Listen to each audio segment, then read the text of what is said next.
এখন কবুতরগুলোকে খাবার দিতাম আছি গম। দেখেন সকালবেলা একবার খাবার দেওয়া হয়েছে, কিছু খাবার রয়ে গেছে এখানে দেখেন।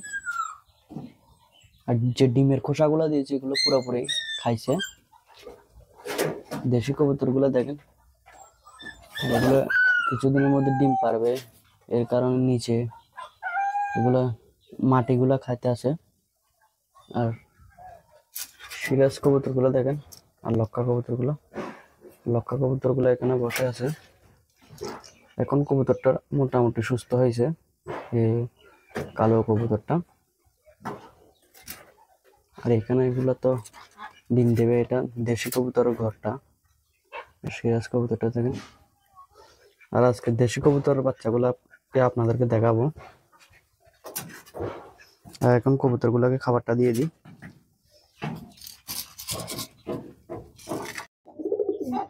আর এখন কবুতরগুলোকে খাবার জলটা দিয়ে দিতেছি দেখেন। জলটা দেওয়ার সাথে সাথে কিভাবে খায় কবুতরগুলো দেখেন। সবগুলো কবুতর জল খাওয়ার জন্য প্রস্তুত হয়েছে। আর এখানে এখন দেখেন সবগুলো কবুতর জল খাওয়ার জন্য এসেছে।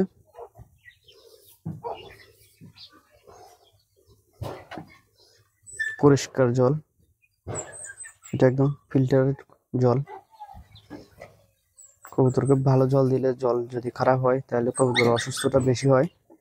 সবসময় পরিষ্কার জলটা দিলে কবুতরের মানে অসুখটা কম হয়।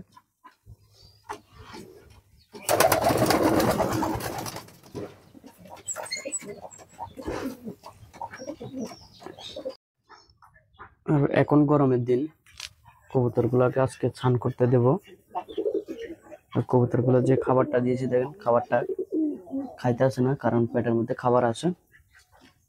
কবুতরগুলো বসে আছে, গরম পড়া দিয়েছে, এর কারণে গরমের মধ্যে কবুতরগুলো খাবার টাবার তেমন খাইতে আসে না।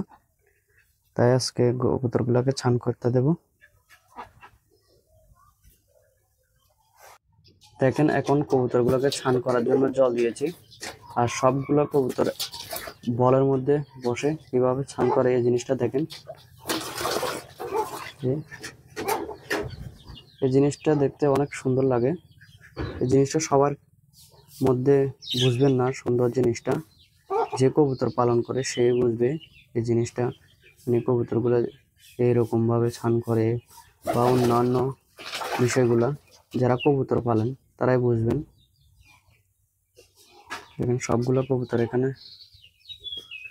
এসেছে স্নান করার জন্য।